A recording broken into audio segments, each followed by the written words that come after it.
Hello everyone. I hope you guys are having a fantastic November 1st. Thank God we are at November 1st because let me tell you, the month of October has never been a fun one for me. I touched on this in my live the other night. I've never been a big fan of October just because of the holiday that is in October. So once November 1st hits, the celebrating begins. But at the same time, we are very much in baby mode. We're very much in a weird form of nesting that's not really existing and is at the same time kind of feeling like I'm running around not sure what to do, because this is not my house. This is a rental house, as you well know. But something that I've been talking about with quite a few people lately that really just seems to get more and more prevalent with the more children that I have. And that is the idea of it takes a village, and it's supposed to take a village. So I was actually talking to Ava about this last night, about how, you know, she was saying, isn't it so cool that you've got so many friends like all around the world, you know, excited for you to have a baby and, you know, participating in like giving gifts and just, you know, just being excited in general. Like, that's super cool. Not a lot of people have that. And I was like, you know, yeah, that is amazing. I'm so appreciative of everything that you guys have contributed, everyone that's bought me a gift that only knows me off of YouTube or TikTok. Like, that's incredible. But I've spent most of my life having family in other countries, having friends in other countries, and I used to think that that was the coolest thing ever. I love, and still love, having friends all over the world. I love the variety and the different perspectives that it gives, and you know, just different cultures. I absolutely love that. I mean, I married a man from Mozambique. I mean, if I didn't love that, then I probably would have stayed in my own culture. But I was talking, I was telling Ava that, you know, I used to think that that was super cool to like say, you know, my sister lives in England, my mom lives in Israel. At one time, my other sister was living in Bogota, Colombia. And it's cool to be able to say that. You know, my husband's from Mozambique. My in-laws are living in Mozambique, you know. Like, I am very aware that that's not a normal thing. But as I have grown and started to understand how absolutely valuable family is, it's really just started to make me more and more sad. Because the more children I have, it seems, the sadder I become. Because it's like, yeah, I have this grandiose picture of like having friends all over the world, having family all over the world. But when it comes down to it, I just feel pretty dang alone. Because in the small things, there is not many. There's very few, one or two maybe, that I can depend on to be there for me. In the small everyday ups and downs of life, like physically be here for me.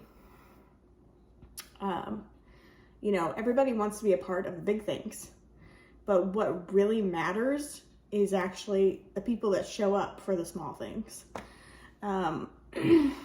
This is why I've talked before about the home group I go to, because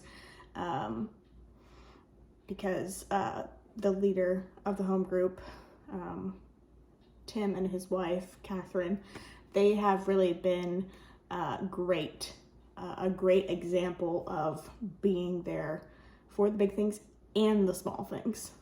And it's meant more to me over the past few years that I've known them, that they've been there for the small things. This might get a little emotional. But anyways, so, you know, the more I have children, the more I just really crave that village mentality, that village essence.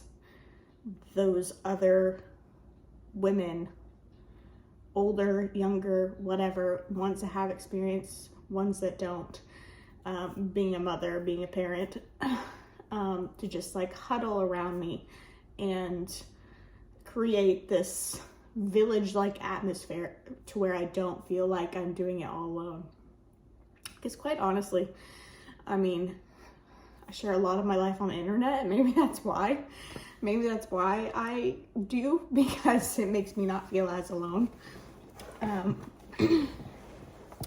But I mean, to be honest, my husband works a lot. He works 60 hours sometimes a week. And so I am alone with my child, with Levi from 5:45 in the morning to sometimes 7, 8 o'clock at night, right when he goes to bed on the weekdays. And I'm super thankful and appreciative that my husband has the stamina and willingness to work that much to provide for our family. But it gets pretty dang lonely and exhausting, especially at this stage of pregnancy. And I personally am just really craving that community and manifesting and trying to draw it into my own life. Just this village of people that I really can physically depend on. I can depend on tons of people for emotional support, and I'm very grateful for that.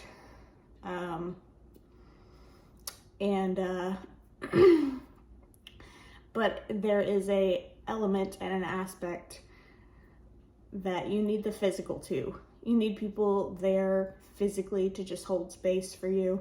And I never actually heard that terminology until I had gone through my miscarriage. And a friend actually just came over. She was like, I don't know if you need any help with anything. I don't know how I can help you. Like, I'm here. I can help you any kind of way, or I can just hold space. And I was like, hold space? What does that even mean? Like, I had never heard that before. But it was just absolutely so profound that she was just willing to be there for me, just to sit with me and talk to me like a human. Because after going through something so like traumatic and emotional, I was like, wow, that's exactly what I needed. And then on top of it, like my sister, after the miscarriage happened, she offered to fly me and my son out to England to just stay with her and just to be around family for a whole month. And that was very much just a holding space type of setup. And I didn't know how much I needed that. I really didn't. I had no idea. I had no idea that that was actually what I was craving. I'm like really holding back a lot of tears right now because I am 38 weeks pregnant, guys. So this is where we're at. And it was like, you know, these people weren't there when the miscarriage happened, essentially, because who's gonna be, you know, it's an unexpected type of thing. But they were there for me in the moments afterwards, and just surrounding me and just giving me some sort of normalcy that I didn't know I needed. And I am forever grateful, you know, from that friend. And she's actually the one that is in that band that I talked about before. They're called Trailer Flowers. They're super great. I'll link them below in the description. They're amazing. But her and then my sister also. Because out of that time that I was in England, it actually flourished me, if you want to talk, it was my tower moment. It really like pushed me into this new, very exciting place, very powerful place that I had never experienced before within myself. And it was all from just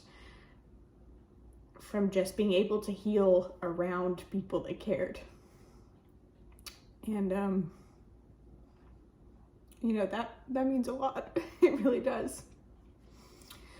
So I don't really know where I'm going exactly with this video, but feeling very vulnerable, very emotional these days. Obviously, I'm pregnant. And it just brings up a lot of stuff.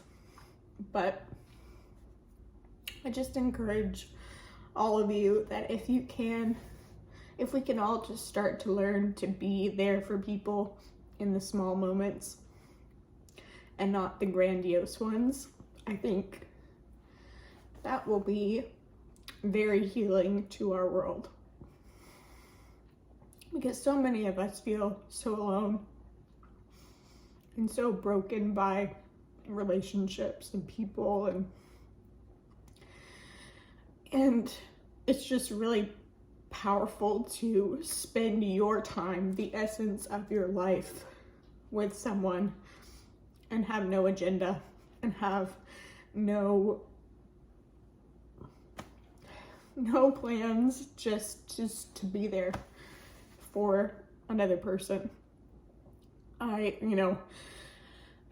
feel like for me, that's probably something that I need to start doing, because if I don't have it in my own life, I feel like it's partially a 50-50 responsibility of, I probably don't have it in my own life because I'm not facilitating it in an area of my life either for other people. And I want to do that for other people because of how healing it's been for me. So yeah, I'm gonna challenge myself to do that in whatever way I can. Obviously, gonna give myself some grace because I am about to have another child, but yeah, there is something to, you know, just being there with your neighbors, spending time with your neighbors, the people that are directly surrounding you all the time. You know, the friends that you have, like the small things you could do that are just thoughtful, and just spending time with them. You know, I have a friend that literally just had a baby. We were pregnant at the same time. She was a few weeks earlier than me, due date wise, and I'm planning on reaching out to her and just seeing if I can just come over and hang out with her and just take care of some stuff while I'm still intact. Or just take, you know, the other kids off her hands for a few hours or something. You know, just trying to be thoughtful and trying to be there for people when they need it, because that's what I want, quite honestly. So yeah, sorry, this got a little emotional. Actually, I'm not apologizing for it. I take that back. I'm not sorry. But I hope that this speaks to someone. Let me know in the comments if it does. And I will see you guys very soon. I plan to do a live again before this baby comes out. So, yeah. See you then. Bye.